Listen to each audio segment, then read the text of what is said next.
그곳에 잘못 들어서는 순간 벌어지는 처참한 최후. 찰나가 정말로 1초, 2초밖에 안 돼요. S자 커브잖아요. 벌써 갈지자로 오기 시작했으니까. 내리막길 커브길이기 때문에 차가 뒤 옆으로 밀려나가죠.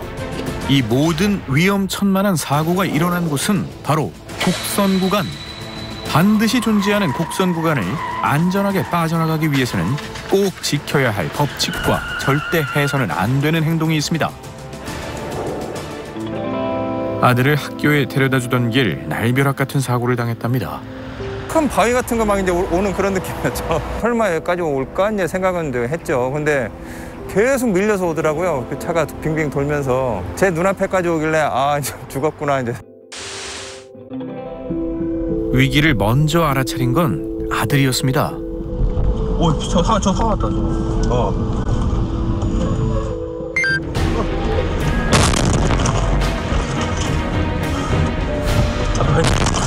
아빠 괜찮아? 괜찮아. 괜찮아? 119 빨리.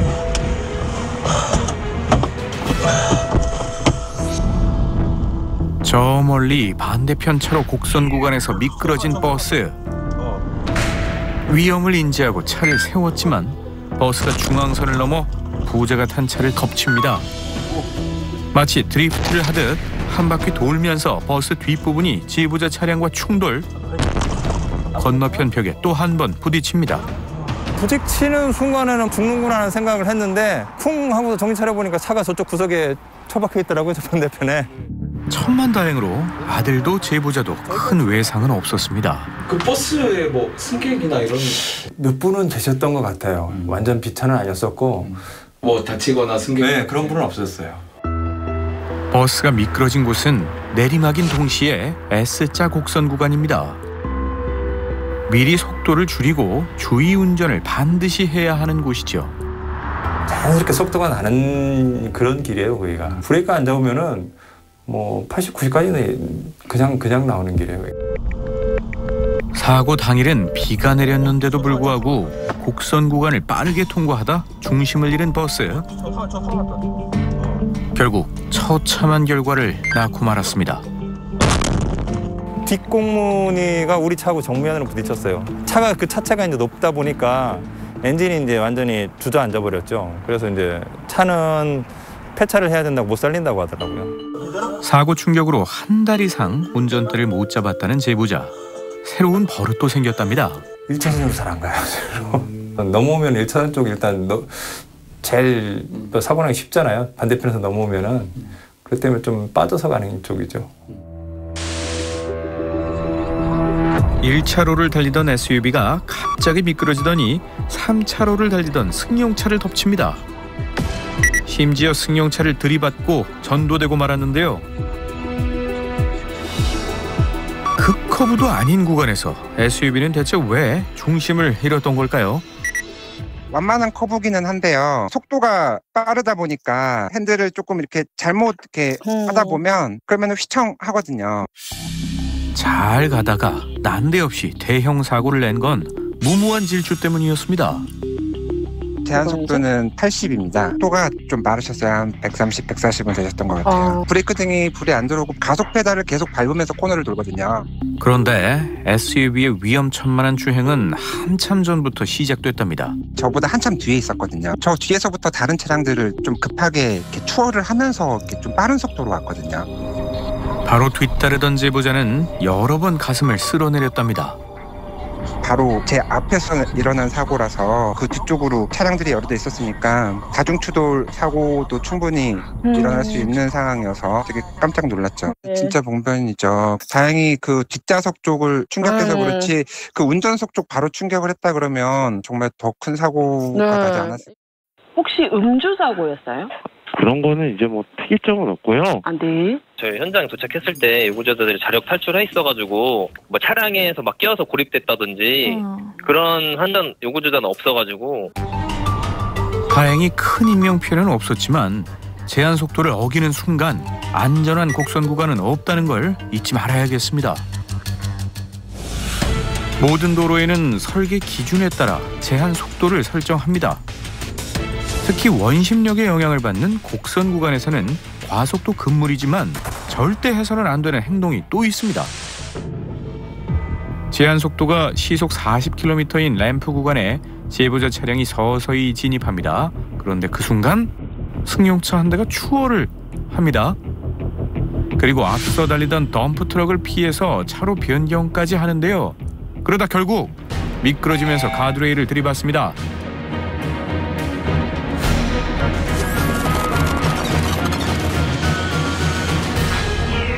램프 구간에서 과속에 차로 변경까지 무모한 질주는 사고를 낸 후에야 멈췄습니다.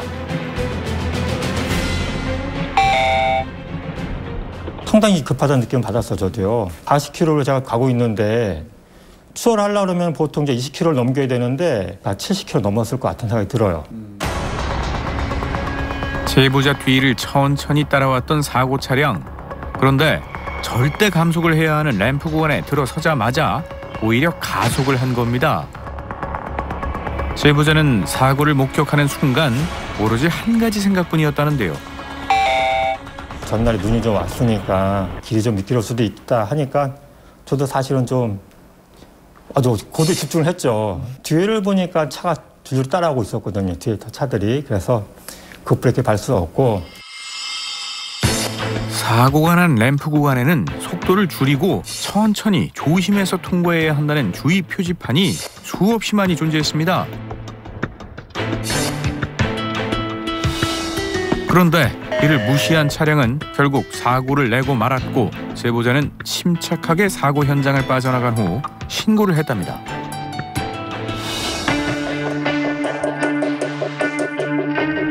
곡선 구간에서는 과속, 추월, 차로 변경 모두 절대 금물입니다. 전문가는 그중에서도 특히 해서는 안 되는 행동이 있다는데요.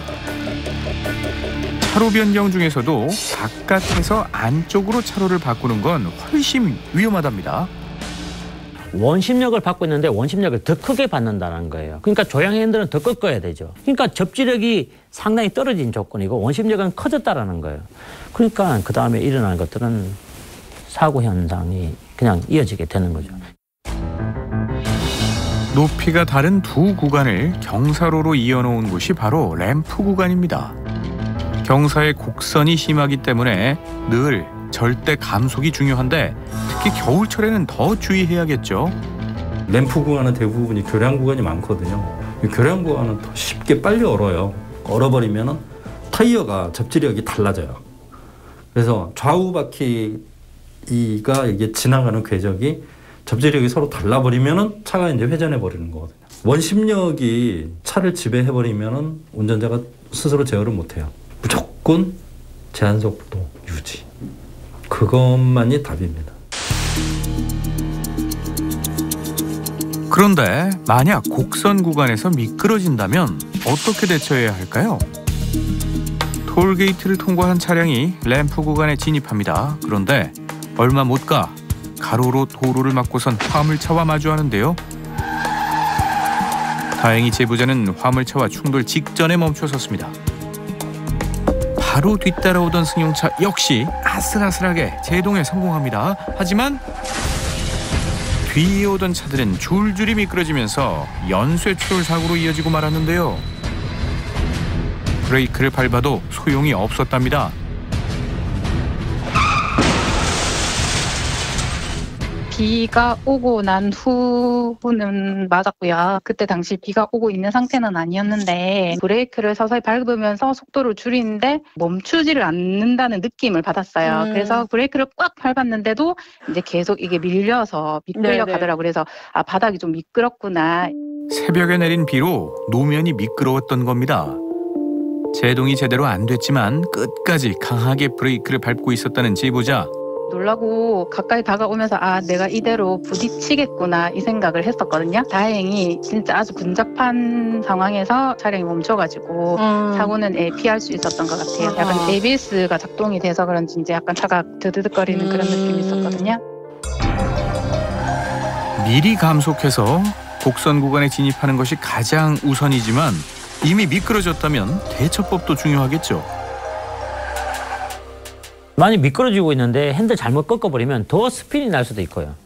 또 잘못 풀어버리게 되면은 튕겨져 나갈 수도 있기 때문에 조향을 한다는 것은 의미가 없어요. 그러니까 일단은 악셀 페달에 발을 떼고 제동을 하는 것이 우선이고요. 무엇보다 한 사람의 실수가 엄청난 나비 효과를 몰고 올 수 있다는 사실을 기억하고 곡선 구간에서는 꼭 속도를 줄여야겠습니다. 네, 특히 겨울철에는 이 비나 눈이 조금만 내려도 길이 정말 미끄럽습니다. 곡선 구간은 뭐 더더군다나 위험해지겠죠. 미리 감속을 하고 제한 속도를 철저히 지켜야 한다는 거 다시 한번 강조합니다. 이 곡선 구간 사고를 줄이기 위해서는 운전자들의 안전운전과 더불어서 중요한 게 또 하나 있는데요. 바로 도로 시설물 그리고 차량 관리입니다. 무엇을 어떻게 해야 하는지 짚어보겠습니다. 임신한 아내와 함께 외출 중 충격적인 사고를 겪었다는 제보자. 처음에는 이제 제가 먼저 사고를 본 게 아니고요. 이제 같이 타고 있던 이제 와이프가 저 차가 이제 코너를 너무 많이 돈다. 와이프가 굉장히 많이 놀랐죠. 즐거운 마음으로 쇼핑을 가던 중이었답니다. 그런데 갑자기 화물차 한 대가 부부 앞으로 들이닥칩니다. 와. 순식간에 벌어진 아찔한 상황. 찰나의 순간이었지만 아내를 지켜야 한다는 생각뿐이었습니다. 제가 오후 한 게 1초, 2초거든요. 근데 우측으로 만약에 붙게 되면은 조수석 쪽에 사고가 나니까 와이프가 다치니까. 돌진해 오는 화물차를 피해 왼쪽으로 틀면 화물차와 충돌, 오른쪽으로 핸들을 틀면 벽과 충돌. 어느 쪽이든 조수석에 탄 임신한 아내가 위험해질 수밖에 없었던 겁니다. 아슬아슬하게 화물차가 피해가면서 충돌은 면했습니다. 다행히 2차 사고도 인명피해도 없었는데요. 그런데 괜찮게 생각했는데 막상 또 한 달 후에 유산을 해버리니까 되게 힘들게 그것도 아기를 가진 거였거든요. 그런데 조금 원망스럽었죠. 대체 화물차는 왜 중앙선을 넘어 역주행한 걸까요? 그것도 여쭤봤어요. 혹시 뭐 술이나 이거 드시냐니까 아니라고. 그러니까 이제 커브를 도는데 정말 그분도 막 몇 초 사이에 갑자기 차가 넘어졌다고 하더라고요. 근데 거기에 커브가 좀 있으니까 제가 봤을 땐 속도를 안 줄이신 것 같아요. 이 구간이 도로가 국도에서 이제 고속도로로 연장되는 곳인데 이 구간에서 구간 주행 속도가 높아요. 사고 현장은 고속도로와 국도가 이어진 구간이다 보니 빠르게 달리던 속도를 그대로 유지해 곡선 구간에 진입하는 차들이 많았습니다. 전문가는 언제든 비슷한 사고가 발생할 위험이 있기 때문에 도로에 꼭 필요한 게 있답니다. 직선으로 이렇게 쭉 가다가 갑자기 확 하고 꺾여요. 중앙선이 이게 턱이 있거든요. 턱이 너무 낮아요. 턱을 너무 낮게 해버리니까 차가 넘어갈 수 있을 정도가 돼버린 거죠. 중앙분리들을 해야 돼요. 해야만이 막을 수 있어요. 곡선 구간에서 중앙선을 넘어 역주행하는 차와 마주치는 일이 의외로 많이 벌어집니다. 곡선 구간을 지날 때는 반드시 속도를 줄이고 무모한 추월은 절대 하지 말아야겠습니다.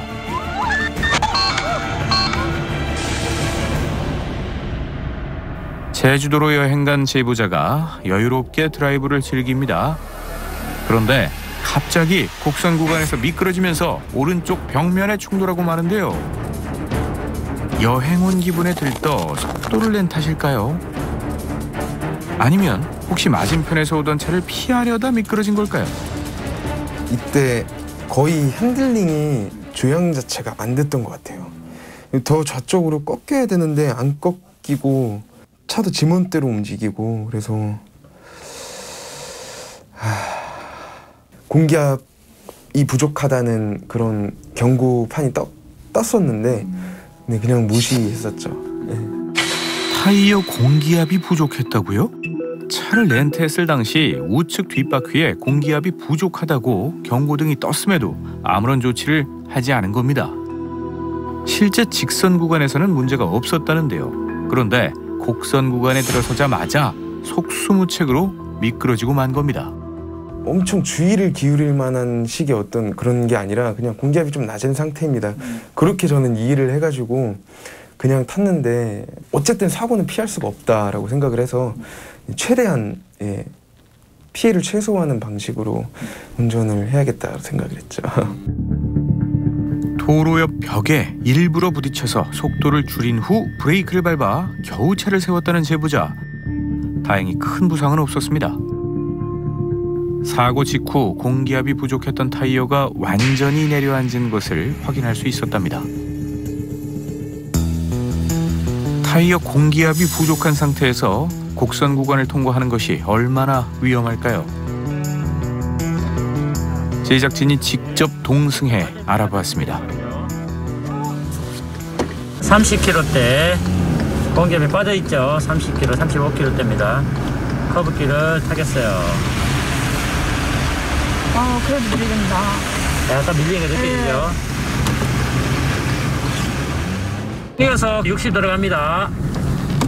속도가 빠르지 않아도 곡선 구간을 안전하게 통과하는 것이 불가능했습니다.